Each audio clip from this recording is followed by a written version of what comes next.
toi qui me rejoins pour une nouvelle vidéo guidance en tirage à choix. Aujourd'hui, pour aller voir, commencer un petit peu à t'apporter peut-être des prises de conscience, des liens de cause à effet sur pourquoi tu vis toujours les mêmes schémas amoureux. Alors, on part du principe que tu es dans des schémas amoureux qui ne te conviennent pas, qui te rendent pas heureux ou heureuse, hein, parce que quand on vit des schémas qui nous comblent, ben on va pas voir pourquoi.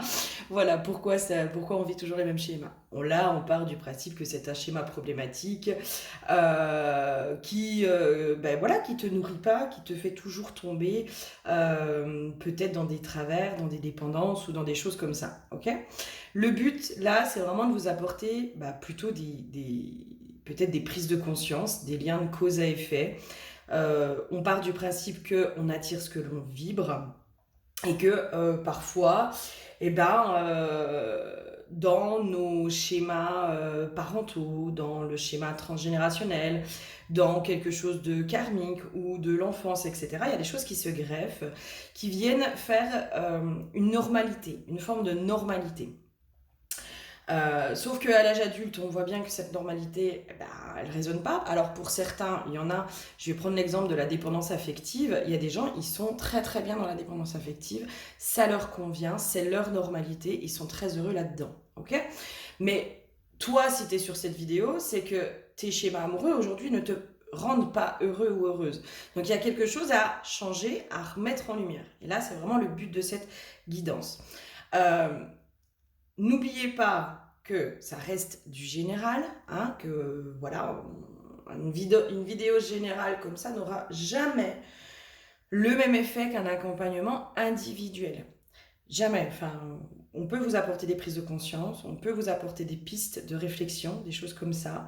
Mais dans l'individuel, voilà, moi sur une guidance individuelle, je vais aller libérer les ancêtres en direct, je vais aller faire le karmique, je vais aller parler parfois à l'enfant intérieur. Des fois, juste le fait de ma voix vient faire bouger quelque chose à l'intérieur de vous. Je vais vous donner des rituels, je vais vous donner des choses à faire. Voilà, là, moi sur les accompagnements, on est vraiment sur de la libération. Là, c'est juste de la mise en lumière. Ok. N'oubliez pas voilà, d'aller voir sur mon site internet les accompagnements. Si vous en sentez l'appel, moi c'est avec grand plaisir que je vous accompagne. Et sur la reprise de votre pouvoir, hein, de votre pouvoir personnel, pour que vous puissiez tous et toutes aller vers des relations harmonieuses, en tout cas qui vous conviennent et qui vous rendent heureux ou heureuse. Et pour moi, mes accompagnements, c'est déjà, première chose, c'est un retour à soi. Hein. La relation avec l'autre, c'est finalement une bribe de la relation qu'on a avec nous-mêmes. Donc voilà, le but c'est d'aller vous ramener toujours à vous c'est vous que vous allez pouvoir changer. Hein. C'est votre mentalité, votre vision des choses, vos croyances, voilà, vos schémas à vous que vous allez pouvoir changer et après seulement l'extérieur va pouvoir changer. Ok ? Donc vous n'hésitez pas, vous avez toutes les infos sur mon site, vous pouvez prendre rendez-vous directement dessus. N'hésitez pas aussi à aller voir sur mes différents réseaux, donc Facebook, Insta, où voilà, je vous propose des accompagnements ponctuels. Là, en ce moment, on est sur une hypnose collective qui va faire office de soins. Je suis aussi sur un accompagnement systémique en direct, en visio, en groupe, qui va aussi voilà, permettre des libérations collectives et individuelles. Donc voilà, n'hésitez pas, c'est d'autres outils.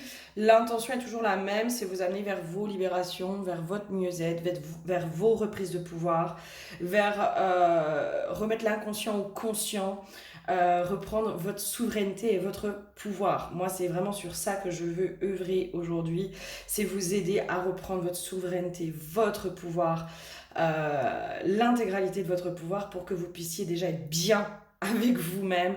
Et après, quand on est bien en paix avec soi, on est en paix aussi avec ce qui se passe autour de nous. Hein, voilà. Donc n'hésitez pas à liker aussi, à partager mes vidéos. Merci pour vos commentaires, vraiment c'est adorable, ça me fait chaud au cœur à chaque fois vos petits commentaires, vos retours, hein, vos validations de si ça vous parle de tout ça. Vraiment moi c'est le but aussi de mes vidéos, c'est de vous apporter des prises de conscience.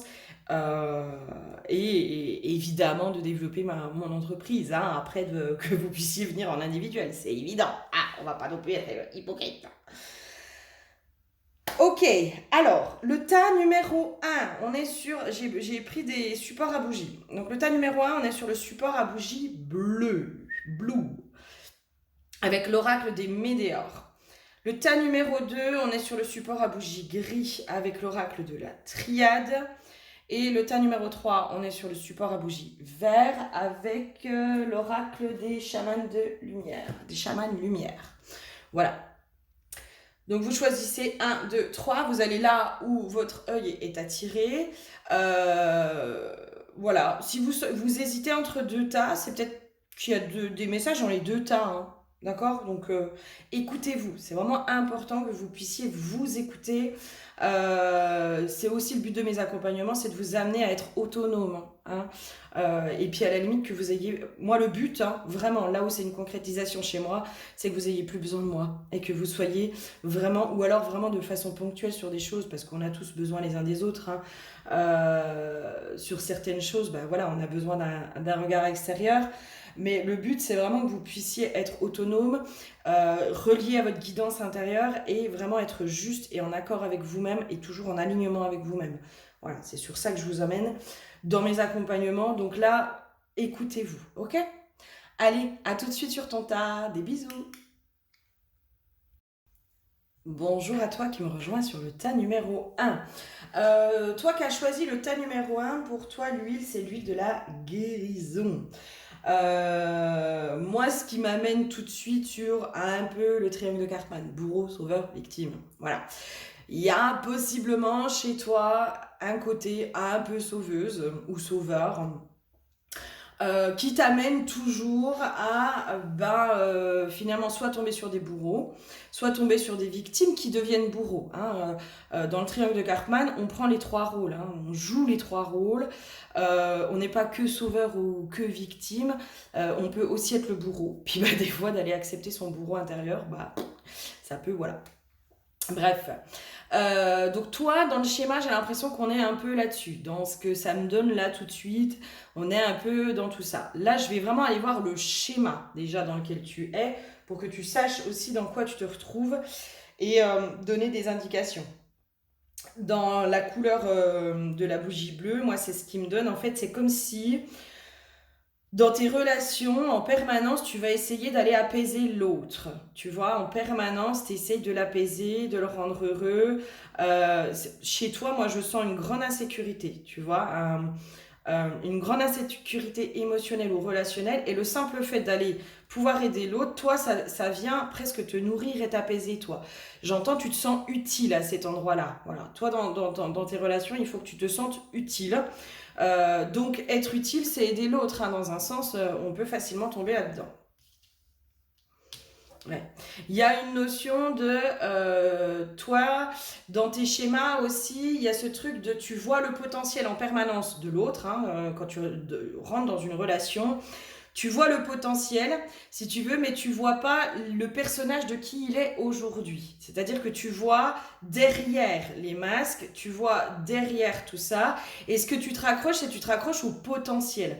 Tu te raccroches, j'entends, tu te fais souvent avoir aussi à cause de ça, hein, parce que tu vas toujours te raccrocher à ce que toi tu as vu, mais derrière les masques, à ce que tu as ressenti, à ce que tu as analysé aussi. Je pense que tu as un esprit d'analyse qui est relativement fort. Et du coup, en fait, c'est comme si tu essayais aussi en permanence de vouloir changer l'autre. L'aider, le changer, l'amener, le tirer vers le haut. Moi, je sens quelqu'un qui s'épuise presque des fois à tirer l'autre vers le haut, tu vois, à essayer de je serais pas surprise que tu sois dans des schémas où, par exemple, tu donnes tout, en face de toi, tu as quelqu'un, je sais pas moi, qui est dans des dépendances ou dans des addictions, ou qui est vraiment, sa vie, c'est un champ de bataille, et toi, tu es là, tu l'aides, allez hop, je t'aide, tu vas trouver un boulot, tu vas machin, tu vas vivre chez moi, je vais prendre soin de toi, etc. Et la personne, elle reprend le dessus, et une fois qu'elle a repris un peu son pouvoir, elle se barre, quoi. Elle te laisse en plan d'un air de dire merci, au revoir, tu m'as donné tout ce que j'avais à prendre. Et voilà. Donc il y a pas mal ce côté un peu sauveuse chez toi, hein, je pense, sauveuse, sauveur chez toi. Qui t'emprisonne, hein, qui t'emprisonne et qui emprisonne aussi peut-être l'autre. Qui emprisonne l'autre. Qu'est-ce que ça veut me dire, ça? Ouais, moi, chez toi, tu vois toujours le potentiel, en fait, de l'autre. Il y a un truc comme ça, tu vois toujours le potentiel, en fait. Tu vois l'autre dans son potentiel, mais pas dans qui il est exactement, ok? Si tu te retrouves pas dans ce schéma-là, que ça te parle pas, hein, que tu te dis, oh bah non, c'est pas moi, je suis pas comme ça. Alors, est-ce que j'aurais d'autres éléments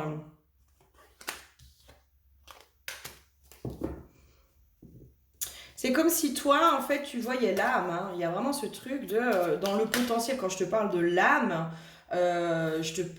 du potentiel, je te parle de l'âme, en fait. Tu vois l'âme de l'autre. Tu vois la profondeur de l'âme de l'autre. Donc, pour moi, hein, toutes les âmes, elles sont pures. Tu vois, pour moi, toutes les âmes, elles sont pures. C'est le personnage que l'on incarne qui va nous amener à porter des masques, à être dans des mécanismes de protection, à être tout ça. Mais toi, tu as tellement cette clairvoyance de l'âme, de la pureté de l'âme, que en gros, tu te fais avoir en permanence, quoi. Tu te fais en permanence avoir. Et en même temps, j'ai l'impression que tu te focalises toujours là-dessus aussi, sur ce que toi, tu vois. Alors, plutôt même sur ce que tu ressens de l'autre, et pas sur la réalité. Tu vois, il y a un truc comme ça, de à l'instant T, dans qui est cette personne aujourd'hui, c'est comme si ça, tu le mettais de côté, tu vois, dans son comportement, tu vois. Je sais pas, parce que toi, je te sens quand même relativement stable, justement, dans ta vie, tu vois. Je te sens, j'ai l'impression que tu travailles, tu as ton logement, enfin, plutôt autonome, indépendante. Voilà, je sens pas quelqu'un, si tu veux, qui se laisse aller puis qui attend qu'on vienne la sauver. Toi, je te sens plutôt dans le truc de la sauveuse, hein, pas dans la victime, hein. Mais tu peux être dans la victime quand, en gros, le triangle de Karpman, c'est sauveur va chercher victime. Victime va chercher sauveur, mais surtout va chercher bourreau, hein. La victime, pour pouvoir être victime, il lui faut un bourreau. Donc ça peut être la vie, hein, des fois, ça peut être les parents, ça peut être n'importe, hein. Et en fait, la victime peut devenir le bourreau du sauveur à un moment donné, quand il essaye de reprendre son pouvoir, voilà, il y a vraiment ce schéma-là qui se relie chez toi, ok? Alors, on va aller voir un peu pourquoi tu tombes dans ces schémas-là, hein? Qu'est-ce qu'on peut t'apporter comme prise de conscience aujourd'hui? Et surtout, aujourd'hui, qu'est-ce qu'il faudrait aller remettre en lumière pour pouvoir le libérer? On va essayer d'aller voir ça déjà. Ok, pourquoi tu es toujours dans ce schéma-là? Eh oui. Eh oui. Il y a une notion, toi, en gros, le plaisir est interdit. Moi, quand je te dis, toi, tu as besoin d'être utile dans une relation, tu vois. Il y a un interdit dans le fait de penser à toi. C'est comme si penser à toi, c'était associé tout de suite à être égoïste. Tu vois, il y a une espèce de dévotion vis-à-vis de l'autre. Penser à toi, c'est être égoïste et il y a un interdit à cet endroit-là. Je n'ai pas le droit de me faire passer moi en priorité. Je n'ai pas le droit de penser à moi en priorité. Je n'ai pas le droit de penser à mes plaisirs, à mon bonheur en priorité. Le bonheur de l'autre passe toujours avant le mien. Toujours. Dans le schéma, moi, je sens quelque chose au niveau des parents, comme si toi, tu avais dû être aussi dans une espèce de suradaptation. Moi, je sens une enfant qui est plutôt calme, renfermée, et qui essaye, j'entends pas de vague, tu vois, qui fait pas de vague parce que peut-être au niveau du couple parental, peut-être des parents qui sont pas du tout disponibles, qui se disputent beaucoup, qui sont pas présents, quoi, qui sont plus tournés sur leurs besoins à eux que les besoins de leur enfant. Il y a un truc comme ça. Donc c'est pour ça que déjà, il y a un interdit qui s'est mis. Dans moi, il faut que j'étouffe mes propres besoins, donc mes propres désirs, parce que j'ai des parents déjà qui sont pas disponibles pour répondre à mes propres besoins. Peut-être que tu as eu une place aussi où tu as senti que tu devais sauver le couple. Alors, un truc très bête, hein, peut-être que ça parlera pas à tout le monde, mais ça va peut-être parler à certains. Dans cette notion de sauver des fois nos parents, tu sais, il y a ce truc qui peut se greffer. Hein, enfin, moi sur ça, vraiment, je pense qu'il faut qu'on soit tous vigilants en tant qu'adultes, hein, sur comment on conçoit un enfant, la conception de l'enfant. Est-ce que l'enfant arrive et en fait c'est le couple qui va mal et on fait un enfant pour sauver le couple, parce qu'il y a beaucoup de gens qui peuvent faire ça, hein. Le couple va mal, mais du coup on va faire un enfant, ça va sauver le couple. Et donc du coup l'enfant a ce rôle de sauver le couple parental. Et imaginez si le couple se sépare quand même, l'échec de l'enfant, quoi.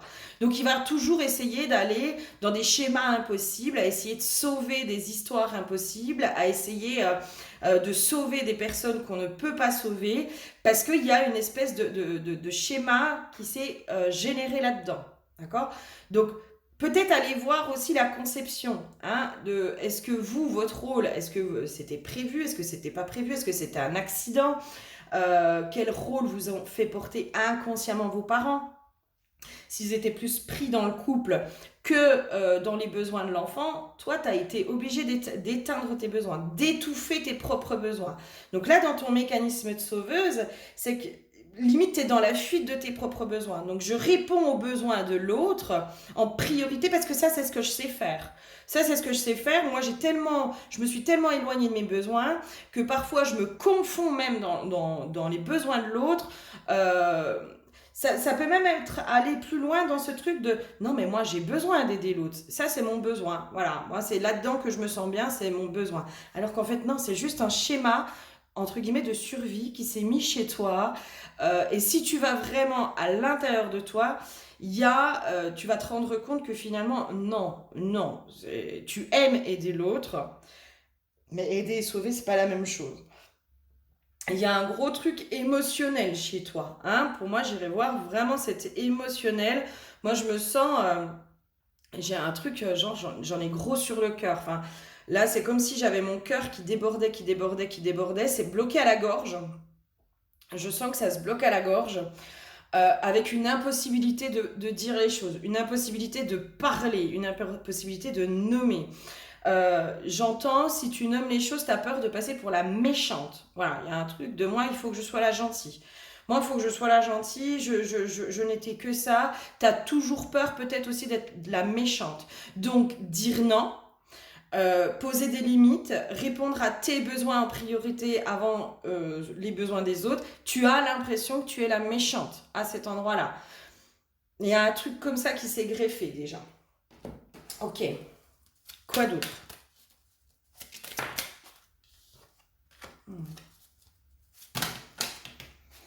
En fait, c'est comme si toi, tu trouves la paix. En fait, tu es en paix que si les autres vont bien. En gros, moi, je peux être heureuse que si les autres sont heureux. Donc, ma mission, moi, j'entends, c'est ma mission, quoi.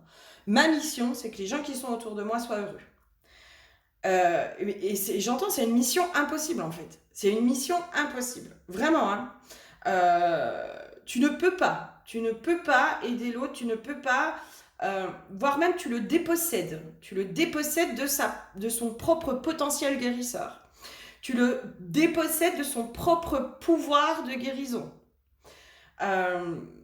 Et puis tu le dépossèdes aussi de ses propres expériences. Parce que je pense qu'à un moment donné, si tu veux, l'autre a besoin de toucher le fond. Hein, c'est nécessaire pour lui pour aller voir ses propres ressources. Il n'y a que comme ça qu'on arrive à voir nos propres ressources à l'intérieur de nous. Il y a une notion aussi du coup où dans tes mécanismes, toi tu t'isoles. Tu t'isoles énormément, comme s'il y avait une impression qu'on ne peut jamais te comprendre. On ne peut pas te comprendre. Moi je sens une grande solitude à l'intérieur de toi. Une grande solitude, et c'est comme si cette solitude qui est à l'intérieur de toi, tu la fuis. Il y a une espèce de fuite. autour de cette solitude, dans le sens où je vais aller aider l'autre, je vais toujours être présente. En fait, tu te remplis avec l'autre, dans la relation à l'autre, c'est une façon pour toi de te remplir, et en même temps, ça se remplit jamais parce qu'il y a cette solitude qui est profonde. Il y a une profonde solitude chez toi. Et en même temps, moi, quand je te dis ça, je vois cette petite fille ou petit garçon, cet enfant, hein, qui se sent extrêmement seul. Qui se sent extrêmement seul face au monde des adultes, face à sa vie, face à ses problèmes aussi, face à ses petits problèmes. On montre aussi un enfant qui ravale ses larmes, tu vois, par exemple, qui n'a pas le droit d'être triste, qui n'a pas le droit d'être en colère, qui, tu sais, presque, c'est comme s'il y avait un sourire figé. Moi, dans ce qu'on montre, c'est un sourire figé. Je dois toujours être aimable, cordial, joyeux mais pas trop, plutôt mesuré dans les émotions et d'humeur égale. Voilà. Alors que chez toi, il y a un tourbillon émotionnel, hein. Il y a un tourbillon émotionnel. Et moi, dans ce qu'on montre, c'est ce tourbillon émotionnel à l'intérieur de toi qui te fait peur. Tu as peur de tes propres émotions, tu as peur... Parce que nos émotions, finalement, si tu veux, elles viennent aussi exprimer des besoins, hein, qui ne sont pas respectés, qui ne sont pas assouvis, hein. Donc nos émotions, c'est des indicateurs, hein. Donc plus tu éteins tes émotions, plus tu t'éloignes de tes besoins. Il y a tout un schéma comme ça qui s'est fait. Moi, j'ai vraiment un interdit au niveau du bonheur, hein. Je n'ai pas le droit d'être heureuse. Enfin, c'est à condition, j'entends. Le bonheur est à condition. Le bonheur est à condition et c'est comme si inconsciemment, alors peut-être ou consciemment, j'en sais rien, mais comme si tu attendais que la relation amoureuse te sauve. Tu vois, c'est comme si toi, dans ton rôle de sauveuse, tu attends ton sauveur. Sauf que si tu attends ton sauveur, il faut que tu sois la victime. Ah, le sauveur, il va aller que vers la victime. Ou la sauveuse, elle va aller que vers la victime. Les sauveurs entre eux, bof quoi. Ou alors les rôles s'intervertissent, tu vois. Mais comme si toi, t'attendais vraiment ce sauveur qui arrive. Et peut-être que tu en as déjà eu, hein, des sauveurs. Mais j'entends, je les ai en horreur, les sauveurs. Bah oui, tu m'étonnes, c'est cette part inconsciente de toi qui n'est pas reconnue. Et que tu ne vois pas, et tu ne comprends pas, et tu n'assumes pas, tu n'acceptes pas à l'intérieur de toi, possiblement. Ce qu'on voit à l'extérieur, c'est ce qu'on voit à l'intérieur, et surtout, tu sais, quand ça fait des résistances à l'intérieur de nous, je sais pas moi, comme si tu vois quelqu'un, par exemple, qui est sûr de lui, et toi, tu vois de l'arrogance dans le fait d'être sûr de soi. C'est peut-être aussi parce qu'il y a cette part à l'intérieur de toi qui est pas vue en fait, hein, qui est pas vue. Puis peut-être qu'il y a ta propre arrogance à toi qui te fait peur, hein. Moi je pense qu'on n'est pas, tu vois, on a tous une part, comment dire, on peut être arrogant à certains endroits, mais ça ne nous définit pas. Et peut-être que l'arrogance, peut-être qu'on t'a dit que tu étais arrogante, tu vois. Peut-être que quand toi, tu commences à prendre un peu plus confiance en toi, et puis à penser un peu plus à toi, peut-être qu'on t'a renvoyé, que tu étais égoïste, que tu étais arrogante, que tu étais ingrate. Tu vois, il y a tout ce qu'on te renvoie aussi, hein, tout ce qu'on te dit, tout ce qu'on te renvoie de toi, qui te pose des interdits. Mais c'est parce qu'il y a déjà cet interdit à l'intérieur de toi. Ok, qu'est-ce qu'on aurait d'autre ?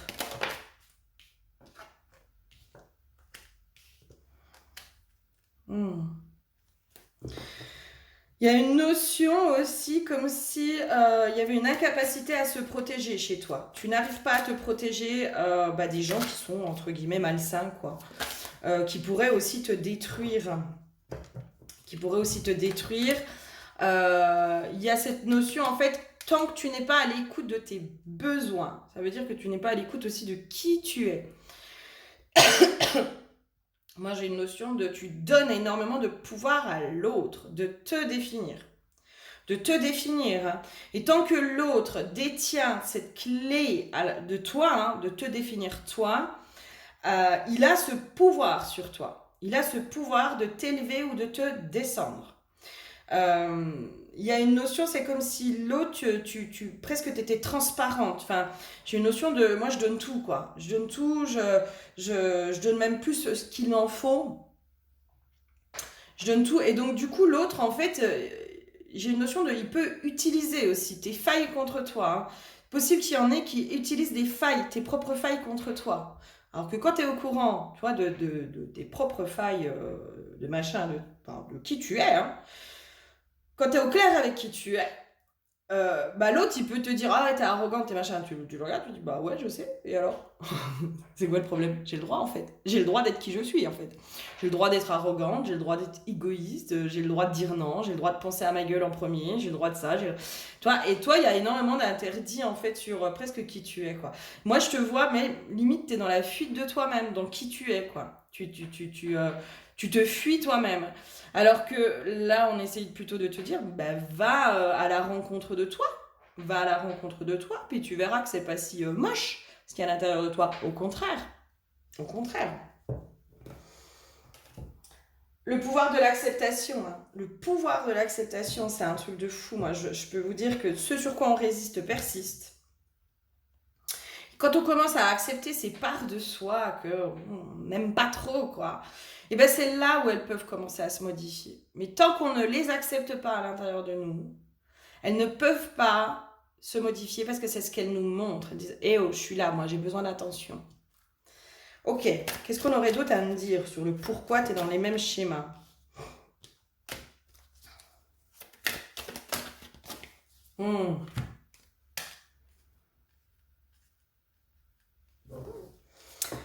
J'entends la liberté te fait peur. Voilà, il y a un truc autour de la liberté qui te fait peur. Peut-être une notion entre guillemets de dépendance affective, hein. Comme s'il n'y avait que la relation et l'homme qui pouvait te rendre heureuse dans ton prisme, hein, dans ton prisme à toi, euh, dans ta croyance. Dans ta croyance, il n'y a que la relation amoureuse dans laquelle je peux être heureuse, je peux être moi, je peux être dans la joie. Il n'y a que ça qui me rend heureuse, il n'y a que ça qui me nourrit, il n'y a que ça qui me fait vivre. Il n'y a que à cet endroit-là que je me sens vivante. Euh, il y a encore un syndrome du sauveur qui se cache aussi dans la relation amoureuse. Tu vois, il y a encore un peu le triangle de Cartman qui se cache un peu dans la relation amoureuse. Pourquoi tu as cette croyance de la relation amoureuse là qui te... Ah, bah tu vois, je te reparle de ça. Peur de ne pas être rentable. La rentabilité est un concept de l'ego blessé. Je m'autorise le non-faire. Toi, il faut que tu sois utile et c'est comme s'il y avait que dans la relation amoureuse que tu te sentais utile. Voilà. Que dans la relation, que avec les hommes, que dans le syndrome de la sauveuse aussi. Hein. Je me sens utile à cet endroit-là. Ah, bah il va bien, mais c'est grâce à moi. C'est parce que je l'ai aidé, c'est parce que j'ai tout fait. J'ai tout fait pour lui. J'ai tout fait. Et puis, bah, du coup, je l'ai étouffé, et puis moi, je me suis étouffée aussi, quoi. Il y a une notion de rentabilité chez toi. Il faut que je sois utile, il faut que je sois rentable, il faut que je serve à quelque chose. Si je ne sers à rien, c'est horrible. C'est horrible, je ne peux pas servir à rien. Je ne peux pas. Ok, comment on t'aide là-dessus? Ouais. Peut-être t'es beaucoup plus dans le faire que dans l'être. Bah oui, mais la clé, de toute façon, ça va être de revenir à toi. Hein. La clé, c'est vraiment de revenir à toi et de t'apporter tout cet amour et d'ouvrir la porte de ton cœur, mais à toi-même. Hein. À toi-même. Hein. Et puis te rendre compte que la seule personne pour qui tu es utile, c'est pour toi, en fait. Je sais pas comment dire, mais ce truc de... toi, enfin, être ta propre sauveuse déjà, premièrement, hein, de pouvoir revenir à être ta propre sauveuse.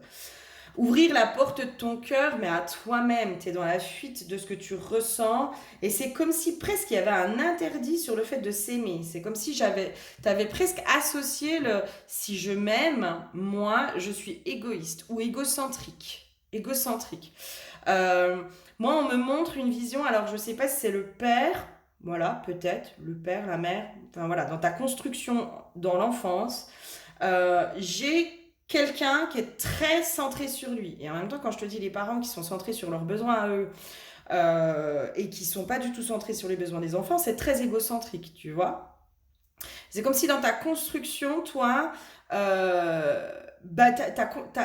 comme s'il y avait un truc, presque une malédiction de jamais je ne serai comme ça, quoi. Jamais je ne me ferai passer en priorité. Je me rends compte du mal que ça me fait. Il y a une espèce de presque de malédiction qui s'est posée à cet endroit-là. Ok? Donc, pour moi, il y a un gros travail à aller faire sur l'enfance chez toi. Déjà, un gros travail de l'enfance et j'entends l'émotionnel. Ok? L'émotionnel qui s'est mis dans l'enfance pour t'aider justement à rééquilibrer et à assainir ce schéma-là. Ok? Voilà, j'espère sincèrement que ça t'aura apporté des prises de conscience déjà, puis de voir aussi dans quel schéma tu te situes, qui possiblement ne te convient pas, parce que sinon tu n'aurais pas appris t'aurais pas regardé cette vidéo. Et puis, dis-toi bien que tout ce qui est dépendance affective, le syndrome du sauveur et tout ça, on peut, hein, rien n'est irrévocable, d'accord? Tout ça, on peut le métamorphoser. Maintenant, voilà, ça demande un peu d'aller à la rencontre de soi, d'aller faire du travail de libération. Ça demande tout ça, mais c'est pas impossible. Crois-moi, je te jure que ce n'est pas impossible. Et quand on s'affaire à mettre notre sauveuse à notre service pour nous sauver nous-mêmes, hein, dans un sens, je peux te dire qu'il y a des choses qui bougent autour de nous et ça fait bouger aussi pas mal de choses autour de nous. Donc voilà. Et quand tu arrives à t'aimer toi comme tu aimes les autres et à t'apporter tes propres besoins, à répondre à tes propres besoins, à poser tes limites, à tout ça, je peux te dire qu'il y a une sacrée fierté personnelle qui s'installe et tu te dis ah ouais, ah putain, je me kiffe. Moi, je peux te dire qu'avant, je m'aimais pas. J'ai été un peu dans la sauveuse aussi. J'ai fait tout ce travail-là. Alors, possiblement qu'il y en a encore à faire, j'en sais rien. Voilà, pour l'instant, j'en sais rien. C'est au fur et à mesure que je le vois. Hein, voilà, ça se fait pas tout en une séance. Hein, tout ne se fait pas en une séance. Des fois, ça prend des années. Mais quel bonheur de pouvoir se regarder et s'aimer. Vraiment, c'est un vrai bonheur de pouvoir s'aimer et de pouvoir être fier de soi et de pouvoir s'accepter tel que l'on est et de se rendre compte, limite, qu'on est de bonne compagnie, qu'on est en kiff d'être avec nous-mêmes. C'est un vrai bonheur. C'est un vrai bonheur. Et moi, je remercie ce parcours qui a été très difficile pour moi, hein, comme pour beaucoup, hein, mais voilà, où j'en ai un peu chié. Mais je remercie ce parcours parce que aujourd'hui, je reconnais ma valeur et il y a vraiment ce truc de moi, j'ai plus besoin de la relation amoureuse. J'en ai envie, mais c'est plus un besoin qui vient combler un vide à l'intérieur de moi. Donc, voilà. C'est un cadeau, c'est un vrai cadeau que je me suis fait. Donc, je te souhaite de pouvoir te faire aussi à toi ce beau cadeau de reconnaître que waouh, ce qui est à l'intérieur de toi, c'est beau, ok? Je te fais plein de gros bisous, puis n'hésite pas à prendre rendez-vous pour une guidance ou un soin chamanique, voilà, pour que je puisse t'accompagner ou alors t'orienter sur d'autres thérapeutes parfois. Parce que moi, il y a des choses que je peux faire, il y a des choses où je peux pas, et quand j'ai pas les outils, j'ai pas le savoir-faire, je vous envoie vers les personnes que je connais et en qui j'ai toute confiance. Je te fais plein de gros bisous et prends soin de toi. Bonjour à toi qui me rejoint pour le tas numéro 2. Tas numéro 2, on est sur l'huile de la purification. Et le bougeoir est gris. Alors moi, le gris, tu vois, ça me fait vraiment penser à quelque chose de très métallique. J'entends de très ancré. J'entends indécrottable. Voilà, il y a un truc... c'est comme si je te voyais presque dans... c'est quoi le terme ? Tu sais, comme si je te voyais baisser les bras. Tu vois, il y a un truc de c'est comme ça, je peux rien faire. Comme si tu capitulais presque au niveau aussi de tes schémas amoureux. Là, j'arrive pas à voir, j'arrive pas à comprendre ce qui se passe. J'arrive pas à mettre le doigt dessus. Il y a une notion comme ça, tu vois, indécrottable, voilà. C'est comme si je te voyais, allez, ça y est, maintenant j'ai compris. Et bien, bim, tu retombes dans le même schéma. C'est pas le physique. Moi, c'est comme si tu changeais à chaque fois de comportement physique. On me montre les yeux. Il y a quelque chose que tu vois dans les yeux de tes partenaires. C'est toujours la même chose que tu vois dans les yeux de l'autre. D'accord ? Il y a un truc que tu vois dans les yeux de l'autre, mais qui t'appartient à toi, hein, que tu n'as pas encore mis au conscient, et en fait qui te fait à chaque fois tomber dans ce même schéma. Il y a un truc avec les yeux, on n'arrête pas de me montrer les yeux. C'est le miroir de l'âme, les yeux, en effet, mais là j'entends c'est le miroir de ton âme. C'est comme si quand tu tombes amoureuse dans les yeux de l'autre, c'est cette impossibilité à tomber amoureuse de toi ou amoureux de toi. Il y a un truc comme ça à cet endroit-là. Voilà. J'ai une notion presque d'impression d'être maudite, tu vois. Peut-être aussi que ça fait partie de tes paroles. Ah, moi, de toute façon, je suis maudite. Moi, en amour, je suis maudite. Ah, ben, tu te répètes ça tous les jours, ma chérie, tu verras que tu y seras pour de bon. La parole est sacrée. La parole est sacrée. On se rend même pas compte à quel point la parole est sacrée. Par contre, le fait que tu le dises, on va aller voir. Peut-être qu'en effet, il y a une malédiction sur le transgénérationnel. Ça, c'est tout à fait possible.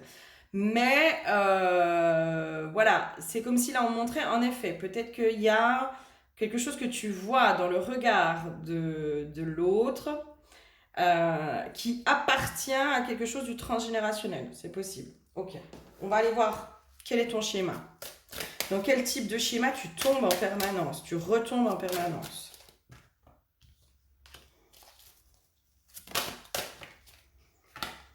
Ah, moi, j'ai une notion de... comme si on te faisait... Alors, c'est comme si tu tombais en permanence sur celui qui s'engage pas. Voilà. Sur celui qui s'engage pas.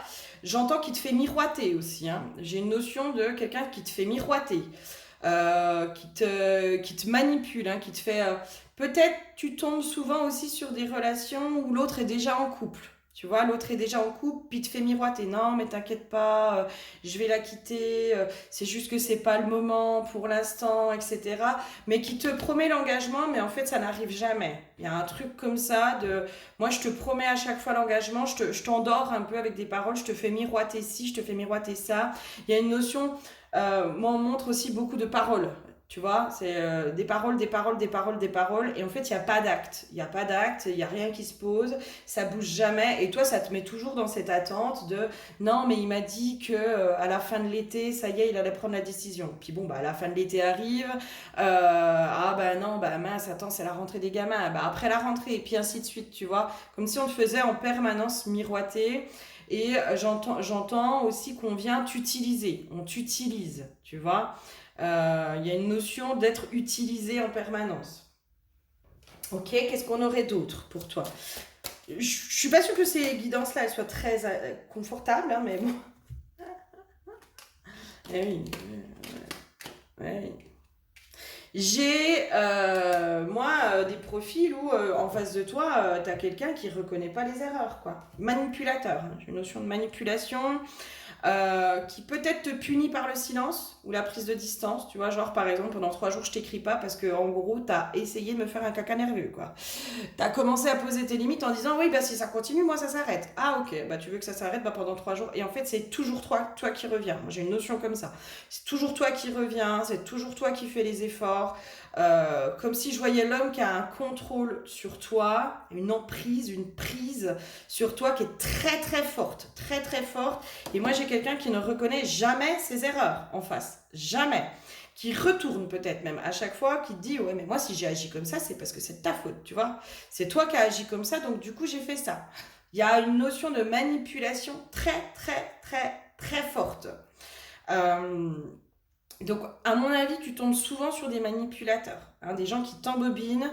Et j'ai vraiment cette notion très forte du silence. On use du silence ou de l'absence pour te faire peur, pour te malmener et pour que tu t'excuses, en gros. Mais parfois même à des endroits où tu t'excuses pas, quoi. J'ai, moi, l'abandon hein, qui remonte très, très fortement. J'ai une blessure d'abandon qui est très, très forte.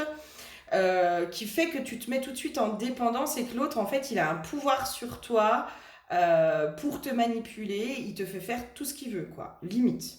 Limite. Ok. Si tu te reconnais pas là-dedans, c'est que le tirage n'est pas pour toi. Ok. Allez, on va aller voir un peu plus loin. Le pourquoi. Pourquoi t'es là-dedans? Qu'est-ce qui se passe? Pourquoi t'es là-dedans? Qu'est-ce qui se passe? Qu'est-ce qui se passe? Allez, qu'est-ce qui se passe? Pourquoi tu es là-dedans? Moi, déjà, je vais sur ta lignée de femmes. Hein. J'ai un truc qui s'est greffé au niveau de la lignée de femmes qui, possiblement, voilà. Voilà, l'enracinement, c'est ça aussi. Hein. L'arbre de vie, voilà, c'est les ancêtres. Hein. Il y a une notion de la fusion qui est très, très forte. Il y a possiblement un besoin de fusion, de fusionner avec l'autre. Fusion égale rejet aussi. Hein. Fusion-rejet. Peut-être qu'on est dans fusion-rejet, peut-être dans le couple parental ou peut-être dans le schéma dans lequel tu t'es construite et au niveau des ancêtres. Moi, j'ai un truc avec les ancêtres. J'ai quand même une ancêtre qui est beaucoup dans fusion-rejet, qui s'est rejouée, possiblement de mère en fille. Voilà, il y a un truc comme ça, possiblement de mère en fille. On est dans la fusion et le rejet. Parce que là, tu vois, j'ai une femme, une grand-mère, hein, et là, j'ai quand même deux femmes qui ont l'air d'être la mère et la fille.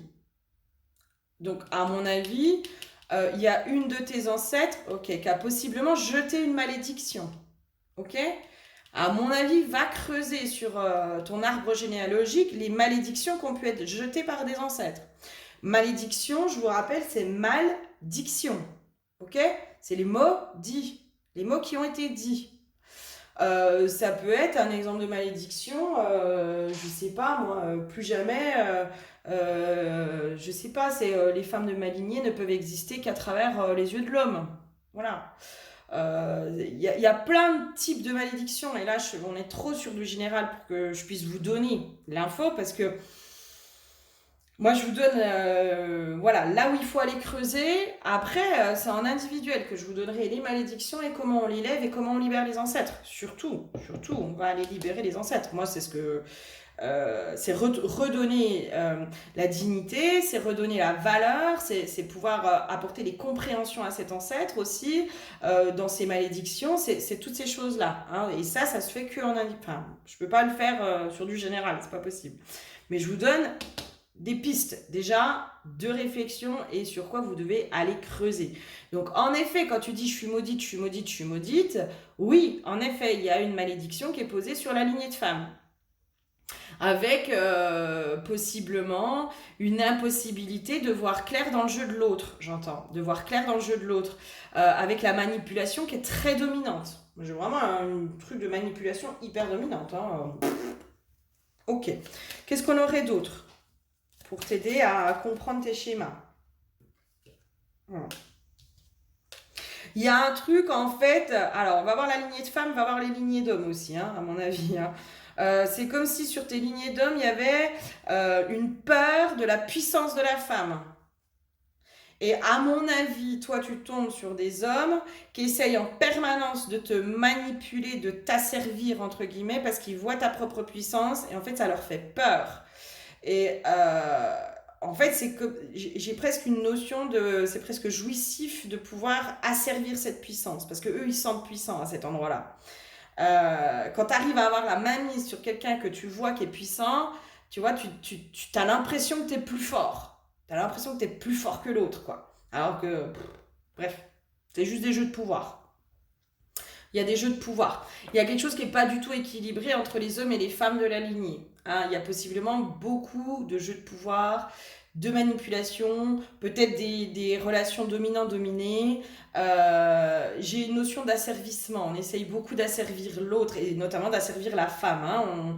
La femme, on l'asservit énormément parce que la femme, elle nous fait peur. Dans sa puissance, elle nous fait peur. Voilà.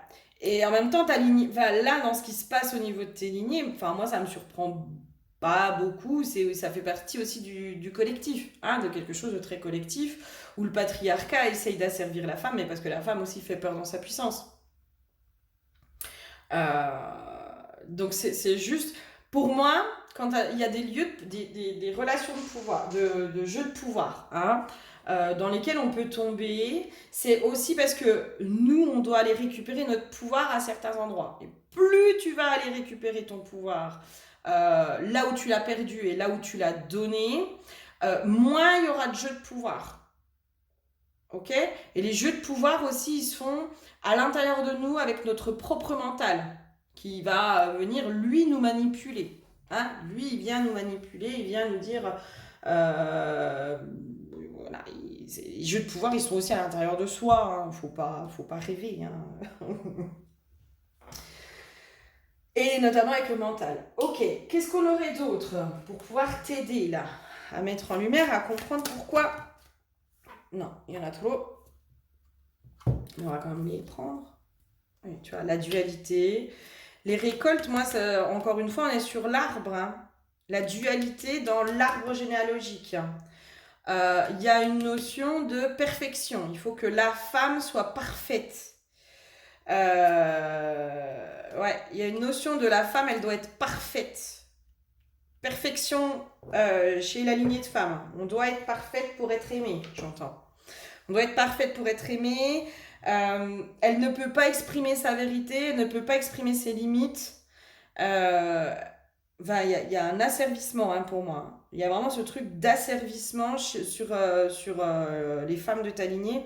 Et là, toi, on t'encourage fortement à aller sur le transgénérationnel. D'accord? À aller vraiment creuser tes ancêtres.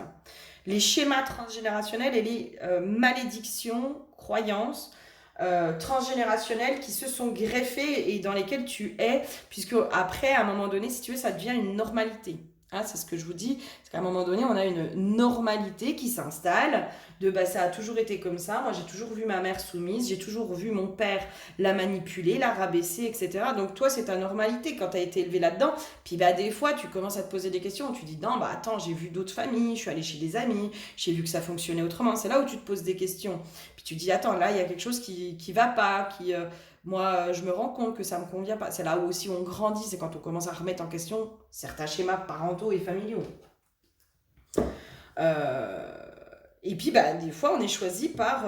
tu sais, c'est le principe de la patate chaude. Hein. La patate chaude, on la relègue de génération en génération jusqu'à ce qu'il y en ait un qui soit suffisamment, entre guillemets, costaud. Donc ta mère a certainement fait un travail, hein, de pouvoir te donner des infos. Il faut que tu sois indépendante, il faut que tu sois ci, il faut que tu sois ça, mais pour que tu ailles casser les schémas dans lesquels elle-même était prise et qu'elle ne pouvait pas faire autrement. Ok, qu'est-ce qu'on aurait d'autre pour pouvoir t'aider? Qu'est-ce qu'on aurait d'autre? Non, il y en a trop. Oh là là là là là.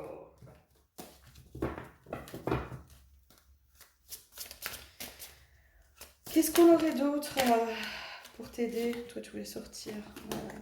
Ok, j'ai une notion de punition.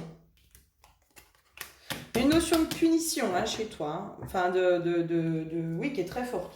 Il y a la punition, quoi. Je suis punie de... On me punit. J'ai fait quelque chose de mal. Il y a une notion de racheter les fautes. Racheter tes fautes ou racheter les fautes. Inconsciemment, tu rachètes les fautes de tes ancêtres. Inconsciemment. Il y a un truc comme ça qui s'est vraiment greffé de dette, tu vois, la dette vis-à-vis de tes ancêtres. Ok, il va falloir l'élever ça. Hein. Et qui du coup te bloque aussi possiblement, premièrement dans ton pouvoir créateur, deuxièmement dans ton énergie sexuelle. Il y a quelque chose qui s'est greffé au niveau de l'énergie sexuelle, peut-être un interdit aussi dans le plaisir sexuel et dans le désir sexuel. Il y a quelque chose qui s'est greffé à cet endroit-là. Et du coup, chakra sacré, on est aussi sur ton pouvoir créateur. Hein, donc, un interdit de se créer quelque chose de plus positif, de plus joyeux, de plus équilibré, de plus lumineux, quoi. Il y a quelque chose au niveau du chakra sexuel, chakra sacré, chakra sexuel. Au niveau de la sexualité, il y a vraiment quelque chose qui s'est mis à cet endroit-là aussi. Il y a quelque chose à aller creuser, hein, sur ça. Hein. Sur ça. Hein. Il y a des fuites d'énergie chez toi au niveau du chakra sacré. J'ai vraiment une notion de fuite d'énergie. Eh oui, tu m'étonnes. Eh oui, oui. En fait, c'est là où je te disais, tu sais, les reprises de pouvoir, quand je te disais, il faut aller reprendre ton pouvoir. Là, on te dit, il faut que tu ailles reprendre ton pouvoir. C'est comme si, énergétiquement, si on ne va pas couper avec nos anciens partenaires, parce que dans la sexualité, hein, quand on a un rapport sexuel, il y a l'énergie de l'autre qui rentre à l'intérieur de nous, ok? Et cette énergie, en fait, elle reste à l'intérieur de nous. Pour moi, et parfois il faut, alors parfois ça s'évacue tout seul, parfois non, parfois il faut aller couper énergétiquement avec les anciens partenaires. Aller reprendre tout ce que tu leur as donné et leur redonner tout ce que eux t'ont donné. Tu vois, il y a un équilibre à refaire à cet endroit-là. Là, toi, va falloir faire un gros nettoyage. C'est pour ça l'huile de la purification avec tes anciens partenaires amoureux. Hein. Là, va falloir faire reprise de pouvoir sur tes partenaires amoureux, sur ton vécu amoureux, qui t'empêche aussi d'avoir les idées claires dans tes relations. C'est comme si inconsciemment, il y a un truc ça joue encore, ça vient encore t'influencer. Il y a la lignée du transgénérationnel, mais il y a aussi ton vécu amoureux jusqu'à présent dans lequel tu as été, qui a encore un impact sur toi, qui vient encore un peu c'est comme si ça t'avait mis, tu sais, des programmations, des idées, des croyances qui s'alimentent par le chakra sexuel, par le chakra sacré. Tu vois, par exemple, je te donne un exemple de malédiction, alors que moi j'avais eu par un de mes ex, un bon petit manipulateur, pervers narcissique et tout ce que tu veux, qui m'avait dit de toute façon tu retrouveras jamais quelqu'un d'autre. Voilà, le jour où tu me quittes, de toute façon, jamais personne d'autre voudra de toi, tu retrouveras jamais quelqu'un d'autre. Et ben forcément c'est une malédiction, c'est une croyance qu'on te met dans la tête que tu te rends même pas compte des fois que tu absorbes. Donc ça, faut aller couper individuellement les croyances. Schlac, on coupe. Ça, tu rêves toi mon gars. Ou tu retrouveras jamais quelqu'un comme moi ou un truc comme ça. Eh ben oui, heureusement, c'est vrai, t'as raison, j'ai jamais retrouvé quelqu'un d'aussi tordu que toi. Mais là, il y a quelque chose aussi à aller faire sur tes anciens partenaires. Hein, à mon avis, énergétiquement, ils sont encore reliés à toi. Et puis ça t'empêche d'eux, quoi. Hein, ça t'empêche d'eux. Et en plus, ils t'ont foutu des croyances à la con dans la tête, quoi. Donc, oh, next. Au revoir. Qu'est-ce qu'on aurait d'autre? Si, il y a autre chose. Eh oui, impression de ne pas être à la hauteur. Bah oui. C'est pour ça que je te disais l'histoire de la perfection. Il y a une notion, peut-être une mémoire d'infidélité. Alors, je sais pas si c'est sur toi ou sur les femmes de ta lignée. Cette notion de, en gros, si l'autre il est allé voir ailleurs, c'est parce que j'étais pas assez bien, tu vois. C'était moi le problème, c'est de ma faute si l'autre il est allé voir ailleurs, c'est parce que j'ai pas fait ce qu'il fallait, tu vois. Du coup, il y a une notion de l'impression de ne pas être à la hauteur et que tu seras jamais à la hauteur pour qu'un homme reste avec toi, pour qu'un homme te choisisse. Il y a une notion comme ça. Jamais un homme ne pourra me choisir. Et là, dans le mantra, c'est je n'accepte plus l'amour conditionnel. Mais toi, il y a un truc comme ça, de genre, moi, je peux jamais être choisie par l'homme. C'est pour ça aussi, peut-être que tu tombes sur des personnes qui sont déjà en couple. C'est comme si tu allais chercher, tu sais, inconsciemment, le fait qu'ils te choisissent. Et en fait, ils te choisissent jamais. Ils te choisissent jamais. Mais parce qu'il y a cette croyance aussi c'est impossible que quelqu'un me choisisse. Pleinement. Inconditionnellement aussi.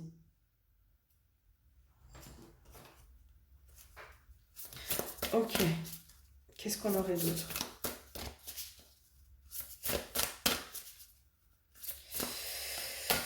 Qu'est-ce qu'on aurait d'autre pour toi? Est-ce qu'il y aurait autre chose? Je suis pas sûre. Enfin, je pense que déjà, il faut déjà intégrer et digérer tout ça, tu vois. Enfin, il y a une petite digestion. Le cobra, l'énergie du serpent, pour moi, c'est l'énergie sexuelle aussi. Hein. Ouais, il y a un truc de j'ai pas le droit d'être femme féminine. Il y a un danger presque à être femme. Il y a un danger. Être femme, être une femme, c'est dangereux, quoi. Il y a aussi un truc comme ça. Tu dois cacher ta puissance aussi, j'entends. Tu dois cacher ta puissance. Parce que c'est dangereux, parce qu'on veut te voler ta puissance, parce que tout ça. Il y a vraiment un truc qui s'est greffé. Hein. Et encore une fois, la puissance, notre chaudron magique qui se situe au niveau du chakra sacré, quoi. Où le chakra sacré se situe dans notre chaudron magique, dans notre puissance. Il y a vraiment quelque chose comme ça hein, chez toi. Hein, il y a aussi peut-être une histoire de place, tu vois. Genre, je cherche ma place, j'ai l'impression que j'ai pas ma place sur Terre. de pas être aimé. Voilà, de pas être aimé, genre, qu'est-ce que je fous là, quoi? Qu'est-ce que je fous là? Ben, rassure-toi, Mère Terre, elle veut de toi. La vie veut de toi, la vie t'aime, Mère Terre t'aime. Peut-être pour ça aussi, cette notion tu sais, de vouloir être parfaite, quoi. Pour pouvoir être aimée. Pour pouvoir être aimée, il faut que je sois parfaite. Mais vu que je suis pas aimée, eh ben, je suis pas parfaite. Il y a quelque chose qui s'est greffé aussi dans le fait de recevoir de l'amour. Il y a un truc comme ça, à mon avis, qui s'est greffé. J'entends, il y a un interdit. Hein. Il y a un interdit sur le fait d'être aimé. Hein. C'est mal, hein. C'est mal d'aimer une femme. Il y a... Il y a possiblement des pactes. Et là, à mon avis, les pactes, va voir, mais possible qu'il y ait des pactes au niveau karmique. C'est comme si là, on me remontait presque une mémoire de sorcière, tu vois. Il y a un truc comme ça qui s'est greffé. Une mémoire de sorcière. Alors, voilà, est-ce que tu fais partie, tu sais, de la team je développe mes capacités, je commence à tirer les cartes, enfin, j'ai des capacités qui sont vraiment en train de se développer, etc. Et puis, bah, ça vient se greffer hein, aussi. Hein. Les sorcières, à la base, c'était quand même des femmes indépendantes. Hein. C'était des veuves, c'était des femmes seules, c'était des femmes qui n'avaient pas besoin de l'homme. Euh, donc, bah, elles étaient dangereuses, elles n'avaient pas besoin de l'homme. Donc, il y a peut-être quelque chose aussi à aller creuser de ce côté-là, dans les mémoires de sorcières, ou peut-être sur le karmique ou sur le transgénérationnel. Voilà, il y a un truc à cet endroit-là de la femme, elle n'a pas le droit d'être aimée, elle ne peut pas être aimée, c'est dangereux en plus. Hein. J'entends, c'est dangereux d'être une femme aussi, il y a un truc comme ça aussi qui... voilà. Je vais arrêter là parce que je sens que c'est riche et je vais vite t'embrouiller. À mon avis, il faudra peut-être que tu l'écoutes plusieurs fois cette vidéo. Parce que il y a un truc de ces gens, il va falloir que tu digères tout ça, quoi. Il y a quelque chose comme ça. Si tu veux vraiment aller plus loin et justement libérer tout ça, t'hésites pas à venir. Là, à mon avis, c'est de la guidance qu'il te faut. Hein. T'hésites pas à venir en guidance. Parce que ça, on peut aller lever, hein, ça c'est rien. C'est rien. Ça se fait mon petit, t'inquiète pas. Tout ce qui est malédiction, tout ça, hop, hop, hop, ça peut dégager. Ça peut se libérer, hein, d'accord? Rien n'est irrévocable, ok?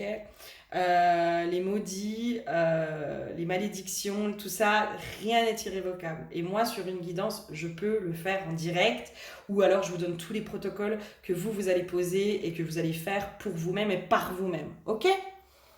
Allez, bah, n'hésite pas à me dire si ça t'a parlé, hein, et si ça fait vraiment une résonance à l'intérieur de toi de waouh, ok, là il y a quelque chose qui se met en place, ça fait eureka quand il y a quelque chose qui vibre à l'intérieur de nous, on sent que ça bouge physiquement, il y a un truc, c'est ah, aïe aïe aïe, ok, ça fait eureka. Donc n'hésite pas, enfin voilà, moi ça me fait toujours plaisir d'avoir vos retours. Je te fais plein de gros bisous et j'espère sincèrement avoir pu t'aider un peu. Gros bisous, à bientôt. Bonjour à toi qui me rejoins pour le tas numéro 3. Toi, l'huile qui a été piochée pour toi, c'est l'huile des chakras. Voilà. Qui me fait penser à un alignement. En fait, j'entends, tu sais pas ce que tu veux. Voilà. Bref. On va aller creuser, hein, t'inquiète pas. Je vais pas te laisser avec ça. Tu sais pas ce que tu veux, le vert, moi ça me fait vraiment penser à la couleur de l'espoir. Et il y a un truc, c'est comme si je te sentais pas suffisamment tranché, tu vois, aligné entre ce que tu veux et ce que tu tolères et acceptes. Il y a un truc comme ça. Moi, je veux, par exemple, je sais pas moi, un profil. Moi, je veux le mec qui soit de telle ou telle manière. Et en fait, dans ce qui t'est proposé, bah, c'est pas vraiment ça, ou pas totalement ça. Et puis, il y a ce truc de, bon, bah, ok, faute de, euh, faute de rien, en gros, j'accepte ça, quoi, je tolère ça. Il y a un truc comme ça chez toi qui se greffe.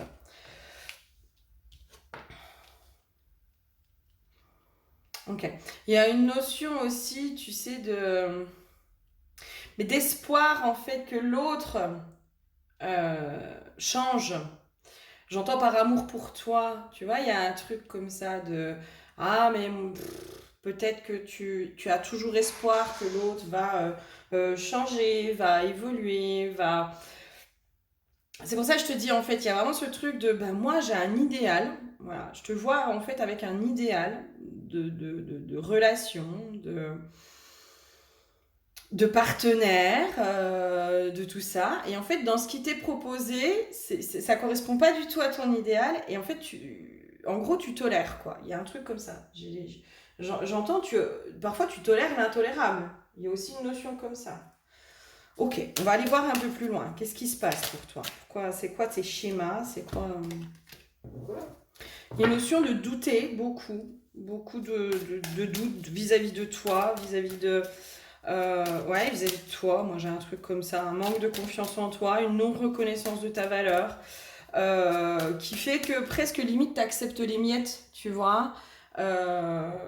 J'ai une notion de j'accepte les miettes faute de rien. Je préfère me contenter des miettes, presque. Moi, je sens quelqu'un qui a quand même déjà fait du boulot sur elle-même. Je sens que t'es pas non plus... je pense qu'au niveau des 3 tas, tu fais partie de ceux ou celles qui ont déjà commencé ce processus de remise en question, de guérison, de tout ça. Tu as déjà commencé tout ça. Mais il y a un truc, j'entends, qui n'est pas ancré à l'intérieur de toi. Tu vois, il n'y a pas ce truc de... comment dire? C'est comme si on me ramenait à une vidéo, je crois que c'était Stéphanie Dordain, je crois, qui a expliqué ça, que sa fille, je sais plus, elle l'avait emmenée chez le coiffeur et la ptiote, elle voulait des boucles, des anglaises. Puis la coiffeuse lui dit, bah non, je peux pas te faire ça, par contre, je peux te proposer autre chose. Puis la gamine lui dit, non, moi c'est ça que je veux, point. Sinon, j'ai rien. Et ben, toi, il y a ce truc de moi, c'est ça que je veux. Et en gros, c'est comme si la vie, elle te mettait des profils qui peuvent correspondre plus ou moins. Voilà. Je te parle pas de perfection, je te parle vraiment pas de perfection. Mais peut-être, sur le côté physique, on te met quelqu'un qui va te plaire physiquement. Alors, par contre, du côté mental, j'ai une notion de quelqu'un qui peut être très égoïste. Qui va donner très peu, qui va pas être dans ce donner et recevoir. J'ai une notion qui pourrait être aussi un peu dans la fuite. Voilà, un peu dans la fuite, un peu dans tout ça. Et il y a une notion chez toi de trop patiente. Tu vois, toi, t'es trop tolérante, t'es trop patiente, trop gentille, entre guillemets. Pour moi, on n'est jamais trop gentil. Des fois, on est juste gentil, pas avec les bonnes personnes. C'est tout. Mais pour moi, on n'est jamais trop gentil. Hein, jamais trop gentil, sauf que y en a qui sont en capacité d'accueillir et d'être dans ce donner et recevoir, et puis il y en a, ils font que prendre et ils donnent rien en échange. Donc c'est dans ce sens-là. Peut-être ce truc de ok, le mec il te plaît physiquement, mais voilà, ça vient un peu. Voilà. Je sais pas si c'est clair ce que je dis, mais j'ai ça moi comme impression, tu vois. Il y a une notion de... Je recherche l'âme sœur, mais en même temps, je crois plus en l'âme sœur. Ok, j'ai une grosse déception chez toi. Une grosse déception avec un lien d'âme, je pense, une grosse déception amoureuse. Et c'est comme si tu comparais... En fait, j'ai une notion de dépit. C'est comme si tu étais dans des relations presque par dépit aujourd'hui, dans tes schémas. Où... Moi, j'ai quelqu'un là qui croit en l'amour, qui croit en l'âme sœur. Tu vois, il y a un truc, c'est son rêve. C'est ton rêve. L'âme sœur, ce truc où il y a l'autre qui s'engage et tout. Toi, tu y crois, mais dur comme fer. Vraiment, je pense que ça, tu y as toujours cru. Tu as toujours cru en la destinée. Moi, j'ai quelqu'un qui croit énormément en la destinée, qui croit que deux âmes, quand elles sont vouées à se rencontrer, elles se rencontrent. Mais il y a cette notion de tu y crois, et en même temps, dans ce qui se matérialise, c'est pas ça, quoi. Tu vois, c'est là aussi l'histoire du non-alignement. C'est comme si là, on te disait, ouais, ok, tu crois en l'âme sœur. Mais en même temps, en face de toi, on va te mettre, je sais pas moi, des âmes karmiques, des machins, des trucs, ou pas des liens d'âme, enfin, pas des liens d'âme puissants. Parce que moi, je pars du principe qu'on est tous en lien d'âme. Enfin, normalement, nous avons tous une âme, donc nous sommes tous en lien d'âme. Mais... un lien d'âme sœur, si tu veux, c'est quelque chose où c'est harmonieux, c'est plutôt beau, c'est plutôt le grand amour, tu vois. Tu crois au grand amour. Et en fait, en face de toi, bah, on va te mettre pas le grand amour, mais ce truc de la personne, bon, bah, physiquement, elle te plaît, tu sens qu'il y a une petite accroche, tu sens que si, tu sens que ça, mais tu sens pas ce truc, tu sais, ce lien d'âme qui est fort, qui est fort. Et en fait, c'est comme si tu te contentais de juste ça. Ok, bon, bah écoute, tant pis, c'est que c'est pas maintenant. Et c'est comme si l'univers, moi j'ai vraiment la notion de l'univers, en fait, en permanence, il te met des tests, tu vois. En permanence, il te dit, ok, tu crois au lien d'âme. Bah écoute, on va tester si t'es prête, quoi. Si encore une fois, tu fais un choix par dépit, ou si vraiment t'es aligné en disant, non, moi c'est un lien d'âme ou rien. Moi c'est mon âme sœur, le grand amour, ou rien. Ou rien. Et là, c'est là où ça pêche, à mon avis, chez toi. C'est là où ça pêche. Et j'ai une notion vraiment de bah, presque d'accepter les miettes, quoi, de pas être assez tranché. J'ai une notion comme ça, quoi. Une notion quand même, en effet, de sacrifice, c'est comme si l'envie de la relation amoureuse, tu vois, tu vois, j'ai ça aussi. Bref. C'est comme si l'envie du couple prenait le dessus. Comment expliquer ça? En gros, tu te mets en couple parce que là, à ce moment-là, tu as envie d'être en couple. Et je pense qu'à chaque fois que tu t'es mise en couple, c'est parce que tu ressentais peut-être un besoin, un manque, quelque chose à venir combler, entre guillemets, tu vois. Pour moi, je te donne ma conception. Aujourd'hui, hein, j'ai fait ça pendant longtemps. Hein. Moi, je me mettais sur les sites de rencontres quand je sentais que, ah mince, voilà, j'ai envie. Et puis en gros, bah, je choisissais le premier avec qui avait une accroche, voilà, qui physiquement me plaisait, qui était sympa, où ça se passait bien, etc. Mais en fait, à chaque fois, c'était voué à l'échec parce que il y avait cette notion de je veux être en couple presque à tout prix, à n'importe quel prix. Alors que finalement, c'est ouvrir la porte en disant, bah écoute, moi j'en ai envie, j'en ai pas besoin, par contre je laisse venir, mais je me mets en couple que si vraiment il y a mon cœur qui me dit, ok, là tu peux y aller, là, ouais, là il y a quelque chose qui se passe. C'est parce que je rencontre cette personne que je me mets en couple. Alors que là, on est dans un schéma plutôt de parce que j'ai envie d'être en couple, je vais aller chercher la personne, et en gros, je vais pas dire le premier venu, mais celui qui va être à peu près sympa, à peu près mignon, à peu près, qui va rentrer à peu près dans les critères, à peu près, tu vois, il va être juste dans de l'à peu près, quoi, à peu près. Et en fait, c'est comme s'il y avait une notion de, ben, je ferme un peu les yeux au début, tu vois, j'ai envie que ça marche, donc je fais tout pour que ça marche. Donc je ferme un peu les yeux sur des petits trucs sur lesquels je devrais peut-être tiquer. Donc au début, c'est peut-être pas flagrant. Et puis après, je me mets un peu dans cette position de tout faire pour que le couple y marche. Un peu de sacrifice. Je me sacrifie. Je sacrifie ma paix intérieure pour pouvoir être en couple. Tu vois? Je sacrifie une part de moi pour pouvoir être en couple. Il y a un truc comme ça qui est en train de qui s'est mis un peu chez toi. Alors peut-être que c'est pas quelque chose qui a été toujours comme ça, mais peut-être que sur tes 2, 3 dernières relations, c'était ça. Hein? Peut-être que sur tes dernières relations, on était là-dedans. On était dans quelque chose de allez, là j'ai envie de me mettre en couple, du coup je cherche. Ah bah tiens, celui-là, bon, il est pas trop mal, machin. Mais en fait, il est que dans de l'à peu près. Et puis je sens pas ce lien d'âme. Je sens qu'il y a quelque chose, mais c'est pas ce truc-là. Et c'est pas. En gros, si t'avais ouvert la porte, enfin, je sais pas comment dire, si t'avais rencontré cette personne dans un moment où tu n'aurais pas eu envie d'être en couple, tu ne l'aurais pas choisi. Et c'est comme si là on te disait. Ok, mais le jour où il y aura la bonne personne, même si t'as pas envie d'être en couple, tu verras que tu auras envie d'être en couple avec lui ou avec elle. Parce que ce sera la personne. Et toi, tu es à la recherche de la personne, au fond de toi. Et c'est là où on te dit, il faut que tu sois aligné en fait. Au fond de toi, aujourd'hui, au moment où tu regardes cette vidéo, tu es en recherche de la personne, du grand amour, de l'âme sœur. Et c'est là aussi où peut-être il y a quelque chose d'éprouvant qui s'est mis chez toi, dans ce côté, bah ouais, mais moi je désespère, quoi. J'ai enchaîné les tocards, Enfin, je désespère de trouver l'âme sœur. Enfin, je prends de l'âge, peut-être que tu prends de l'âge, peut-être que tout ça.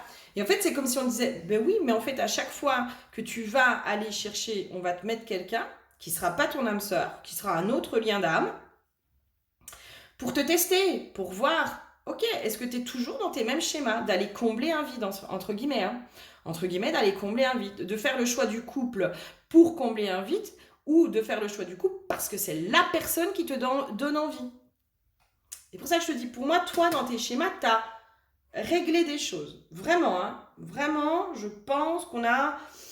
Je te sens pas dans... Je te sens plus dans la dépendance affective, je te sens plus... C'est comme si tu avais tes vieux schémas qui revenaient de temps en temps, tu sais, quand... Ben voilà, quand il y a un manque, hein, je pense que parfois, en effet, ben écoute, il y a cette notion entre guillemets d'ennui, de se dire, oh bah merde, j'ai envie de partager quelque chose avec quelqu'un.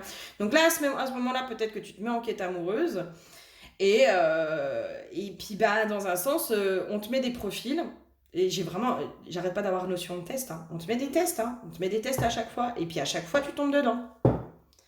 À chaque fois, tu retombes dedans. Dans, bon, bah ok, il correspond pas complètement, il n'y a pas ce truc, ce beau lien d'âme. Toi, il y a une notion de destinée, hein. Toi, tu crois en l'amour, toi, tu crois au coup de foudre, tu crois à la destinée de quand deux âmes sont amenées à se rencontrer, ben, l'univers conspire pour qu'elles se rencontrent.